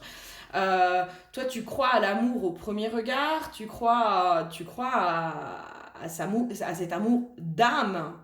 Vraiment, toi, ça fait partie de tes conceptions, de tes croyances. Et c'est comme si tu as cette croyance et en même temps, dans la réalité, dans tes actes, bah, t'es pas là-dedans, t'es pas aligné là-dedans. Ok, intéressant, très intéressant. Allez, qu'est-ce qu'on peut me dire d'autre? Il y a une lassitude aussi, hein. Il y a ce truc de j'en ai marre, quoi. Là, j'en ai marre. J'en ai marre de tomber toujours sur les mêmes profils, j'en ai marre de pas trouver cette personne, j'en ai marre de pas la rencontrer. Il y a vraiment une lassitude, il y a, j'irais même un épuisement presque. Hein. Ouais, tu vois, j'ai encore une fois l'eau. Hein. L'eau. Pourquoi vous me donnez l'eau 2 fois? Ok, oui, ok. Ok, c'est comme si on te disait, en fait, c'est ton... Tu sais, c'est comme si tes vieux mécanismes, ton émotionnel, je sens que je mets le doigt sur un truc. J'aimerais bien avoir un peu plus d'infos, mais en gros, c'est comme si tu veux, j'ai quand même cette notion de manque en fait. C'est comme si à chaque fois que tu pars en quête amoureuse, c'est parce qu'il y a un manque. Il y a un manque, il y a une notion peut-être de tristesse, de vide, que tu vas aller remplir, combler par la relation amoureuse. Et en fait, c'est comme si on te disait, mais en fait, à chaque fois, tu tombes dans ce leurre. À chaque fois, tu tombes dans ce schéma. Et donc, du coup, si tu veux, tu vas attirer des profils qui vont te faire encore plus ressentir ce vide. Parce qu'ils ne vont pas s'engager, parce qu'ils ne seront pas présents, parce qu'ils ne vont pas te nourrir comme toi, tu le voudrais. Il y a quelque chose à combler à chaque fois. Donc là, on a mis le doigt sur un truc. Si tu ne te sens pas du tout dans ce profil, qui est un peu fouillis, hein, je te l'accorde. Mais voilà, si ça t'a pas parlé du tout, si ça n'a rien fait à l'intérieur de toi, c'est que c'est pas ton tas, ok? Là, moi, par contre, je veux qu'on aille voir. Là. On va aller voir un peu plus loin. Comment on peut t'aider, justement, à prendre conscience de ce truc qui se joue là. Qu'est-ce qui se passe? Qu'est-ce qui se passe? Pourquoi, à chaque fois, si tu veux, il y a un vide qui se met. C'est quoi ce truc? En fait, il y a un truc de tu crois à la destinée, mais enfin, je sais pas comment dire, mais tu crois à la destinée. Ça, c'est clair. Toi, tu y crois à la destinée. Tu crois au fait que les âmes se retrouvent. Au fond de toi, il y a vraiment ce truc de tu y crois. Mais il y a une part de toi qui n'y croit pas et qui n'y croit plus. Il y a une part de toi, et en fait, c'est cette part de toi qui, à chaque fois, n'y croit pas, en fait, qui vient réveiller ce vieux mécanisme chez toi. C'est qui cette part? C'est quoi? C'est quoi? C'est moi, waouh, je sens l'angoisse, tu sais, l'anxiété. Je sens un truc de l'anxiété. C'est comme s'il y avait une espèce de foi. J'entends la foi perdue. La foi perdue. Comme si tu avais perdu foi en l'amour qui dure toujours. En la destinée. En la croisée des chemins. Tu as perdu foi en ça. Et parce que tu as perdu foi, c'est comme si... Ah, putain.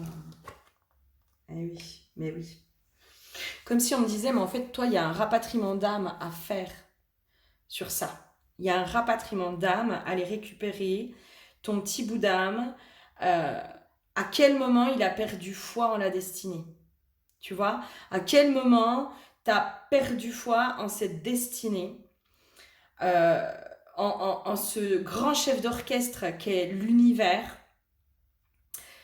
T'as perdu, il y a un petit bout d'âme qui est resté bloqué là-dedans, ben non, en fait, finalement, ça n'existe pas. Tu vois, il y a un leurre, il y a quelque chose comme ça. Avec une grande angoisse, avec de l'anxiété, avec tout ça. Et c'est comme si on te disait, là, il faut que tu ailles récupérer ce morceau d'âme, de cette foi en la vie, en la destinée, en l'univers, en ce chef d'orchestre de l'univers. Remettre aussi peut-être ton épée de souveraineté à cet endroit-là.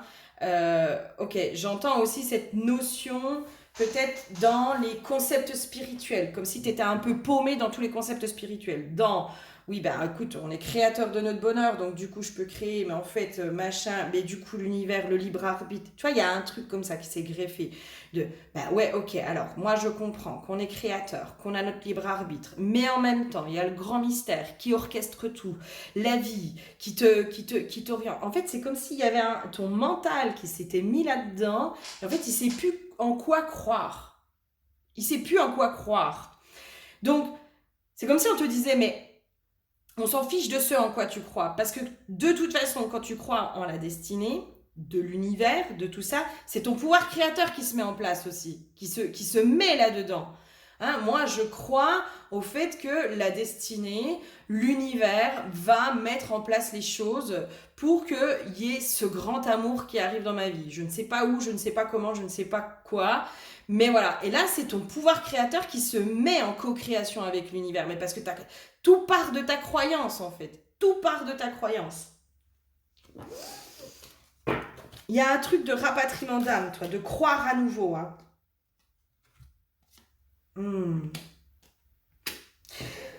Chakra de la gorge, c'est comme s'il y avait aussi cette notion de je demande plus à la vie, je demande plus à l'univers, je demande plus à tout ça. Il y a une notion, putain, moi c'est comme si on me donnait l'info. Alors ça peut paraître un peu perché, mais limite faire un rapatriement d'âme de comment l'univers t'a malmené, entre guillemets. La vie t'a malmené, la vie t'a bousculé. La vie t'a bousculé pour que tu arrives à cet amour de toi-même. D'accord? Il y a une notion de pardonner l'univers. Tu vois, de pardonner le grand mystère, le grand tout. Parce que du coup, c'est comme si tu n'avais plus foi et confiance en lui. Tu as perdu foi et confiance au grand mystère, en l'univers, en Dieu, en ce en quoi tu crois. Tu as perdu foi et confiance en lui. Sauf que l'univers, si t'as autant malmené, c'est pour que tu puisses t'aimer et reconnaître ce joyau que tu es. Ce joyau que tu es. Il t'a préparé vraiment au grand amour. Parce que tu avais cette croyance du grand amour. Parce que tu crois en la destinée. Tu crois en ces liens d'âme qui peuvent être forts, puissants. Toi, tu as une conception de l'amour. Moi, je me retrouve énormément dans ton tirage. Cette conception de l'amour, moi, je crois en l'amour qui dure toujours. Tu vois, je crois en ces liens d'âme qui transcendent, qui sont forts, qui sont puissants, qui sont indestructibles presque. De ces âmes, en fait, qui sont pleinement destinées à se retrouver, qui sont pleinement destinées à être ensemble, à se réunir. Moi, j'y crois à ça. J'y crois dur comme fer. Et merci pour ton tirage parce que ça me fait écho vraiment à mon propre vécu. Sauf que, tu vois, je serais pas surprise que tu aies fait parcours de flamme jumelle ou les âmes sœurs karmiques ou un lien d'âme où tu as senti ce lien d'âme, tu as touché du doigt la puissance de ce lien d'âme qui ne s'est pas matérialisé complètement dans la matière, qui n'a pas donné le résultat escompté, qui n'a pas donné ce résultat final où vous n'avez pas réussi à passer les épreuves, mais en fait c'est parce que ça faisait partie du chemin. Moi j'ai une notion comme ça de... Mais ça faisait partie du chemin, c'était un lien préparatoire. Là en ce moment je suis sur des tirages où on vous dit que vos parcours de flammes jumelles étaient des liens préparatoires à quelque chose d'encore plus grand, d'encore plus puissant. Mais parce que ce lien avec des pactes, avec des karmas, avec tout ça existait, l'autre lien d'âme ne pouvait pas arriver. Ne peut pas arriver dans votre vie. Ce n'est pas possible. Et c'est comme si là, on te disait, mais maintenant, il faut que tu ailles pardonner l'univers, le grand mystère. Il faut que tu ailles pardonner ton âme. Il faut que tu ailles pardonner ton parcours. Il faut que tu ailles pardonner tout ça, être en paix, vraiment pleinement avec ça. Parce que tu as perdu foi en la vie, en l'univers, en grand mystère, en perdant foi en ça, tu as perdu aussi ta foi en la destinée. Tu as perdu ta foi en la destinée. Je sens que c'est un truc qui est subtil, c'est-à-dire que ton mental, en gros, il essaye de te faire croire qu'il y croit encore, mais ton cœur n'y croit plus, j'entends. Ton cœur n'y croit plus. Ton cœur n'est plus connecté à ça. Ton cœur n'est plus connecté à cette notion de destinée. Il est fatigué, ton cœur. Il est fatigué de ça. Voilà, il y a un truc comme ça qui s'est greffé à cet endroit-là. Ok. Qu'est-ce qui se passe? Comment on peut... Ouais. Mon masculin est blessé. Masculin est blessé. C'est comme si... Ok. Ouais, bah oui, j'entends. Ouais, je comprends. En fait, c'est comme si tu as tellement évolué, tu as tellement avancé, tu as tellement grandi, tu as tellement eu cette sagesse, tu as tellement eu tout ça, qu'aujourd'hui, tu ne crois plus au fait qu'un masculin puisse, entre guillemets, venir te combler. Tu vois, c'est comme si inconsciemment tu t'es coupé aussi du masculin. En fait, tu as tellement eu l'habitude du masculin blessé que tu n'arrives plus à croire au masculin sacré. D'ailleurs, limite, comme si là, moi je t'entends dire, bah oui, mais je l'ai jamais vu le masculin sacré. J'ai vu que des masculins blessés, j'ai jamais vu le masculin sacré. C'est comme si on te disait, mais derrière chaque masculin blessé se cache un masculin sacré. Parce que derrière ton féminin blessé se cachait une féminine sacrée. Et parce que tu as fait ce travail-là, tu as pu révéler ton féminin sacré. Et là, on te dit, mais crois au masculin sacré. Crois à nouveau en ce masculin sacré. Tu peux y croire. Plus tu vas croire au masculin sacré, plus il va se manifester. C'est parce que tu crois que au masculin blessé, en fait, tu ne vois... En fait, on attire ce que l'on vibre. Donc toi, tu vois ce masculin blessé. Ça fait partie de... dans ta croyance, en fait, change ta croyance. Change ta croyance. Sur, je ne crois que au masculin blessé. Pour moi, le masculin, il est blessé, il est machin. Il est en mouvement en plus, le masculin en ce moment. Hein. Mais là, remets dans ta croyance. Non, le masculin sacré, il existe en fait. Le masculin sacré est incarné. Le masculin sacré est incarné. Plus tu vas croire au masculin sacré qui est incarné sur Terre, plus tu vas attirer à toi des masculins sacrés. Dans ta croyance, tu n'es que sur le masculin blessé. Et si on t'a mis dans le féminin blessé, c'est parce que si on t'a mis dans le féminin sacré, si on t'a fait libérer ce féminin blessé, justement, pour aller dans ton féminin sacré, c'est parce que toi, dans ta destinée, c'est un masculin sacré, pas un masculin blessé. Si tu veux, c'est comme si là, on me donnait dans les conceptions de le féminin blessé est avec le masculin blessé. C'est normal, en fait, ils se font évoluer ensemble. Toi, tu as vécu ce parcours d'aller guérir ton féminin pour revenir au féminin sacré. Tu l'as fait seul, ce parcours-là. Tu l'as fait seul ou alors avec des masculins blessés pour qu'ils viennent te montrer ton féminin blessé. Là, moi, dans ce que j'ai, c'est tu es sorti du féminin blessé. Tu es sorti de ça. Mais tu ne crois pas que le masculin puisse être sacré, en fait. Tu ne crois que au masculin blessé. Donc, forcément, tu n'attires que ça. Change tes croyances, change ta foi, change ta vision du monde, change tout ça. Plus tu vas changer ça, plus tu vas attirer du masculin sacré. Vraiment, hein, vraiment. Hein. Elle est chouette ta guidance, hein. J'adore. Hein. Merci. Hein. Parce que moi, ça me fait vraiment écho aussi pour moi. Hein. Et en même temps, voilà. C'est normal. C'est ton mental en fait. Il faut vraiment que tu ailles changer tes croyances. Hein. Vraiment. Hein. Et c'est vraiment croire aussi au fait que la vie, de toute façon, va t'envoyer ce masculin sacré, va t'envoyer vibratoirement cette personne, vibratoirement. Et c'est là où on te dit, mais ne pas choisir, enfin, je sais pas comment dire, mais être sélective sur qui rentre dans ton espace, c'est aimer toi pleinement aussi. C'est aimer toi pleinement. Et si tu choisis un masculin blessé, c'est toi qui le choisis. C'est parce que aussi... tu sais que derrière, il y a le masculin sacré. On oscille parfois entre les deux, tu vois, on n'est pas que l'un ou que l'autre. Mais t'aimer toi pleinement, c'est aussi ne pas renier ce que tu désires du plus profond de ton cœur, dans ce que je mérite. Moi, dans qui je suis aujourd'hui, dans le mal que je me suis donné, dans comment je me suis sorti les doigts des fesses pour en arriver là où j'en suis aujourd'hui, il n'est plus question que je renie mes propres besoins, mes propres aspirations, mes propres envies, mes propres désirs, mes propres croyances. Il n'est plus question que j'accepte moins que ce que j'ai à apporter. Il n'est pas question que j'accepte moins de qui je suis. Parce que je ne suis pas n'importe qui. Je n'ai pas fait tout ça pour retourner vers des masculins blessés qui vont ne faire que me donner des miettes. C'est non. C'est non. Je me suis apporté le gâteau.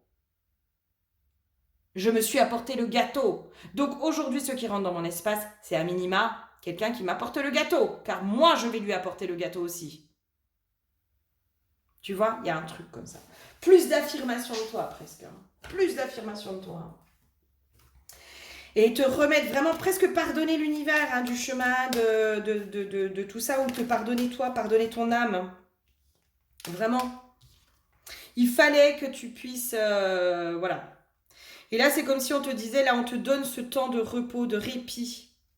De répit, hein. Pour vraiment cultiver cette paix intérieure, il faut vraiment aller remettre cette paix avec l'univers, être en paix, faire la paix quoi. Faire la paix avec le grand mystère, hein. Faire la paix avec le grand mystère. Pour vraiment te remettre dans, en fait tout a été juste. Tout a été juste. Tout a été juste. J'ai été guidée, j'ai été profondément guidée.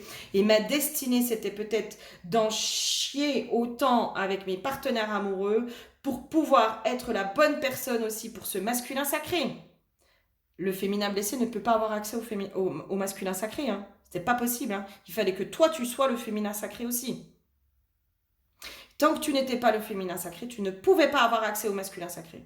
Parce que le masculin sacré, il n'en veut pas du féminin blessé. Lui aussi, il veut le féminin sacré. Tu vois, ça va ensemble.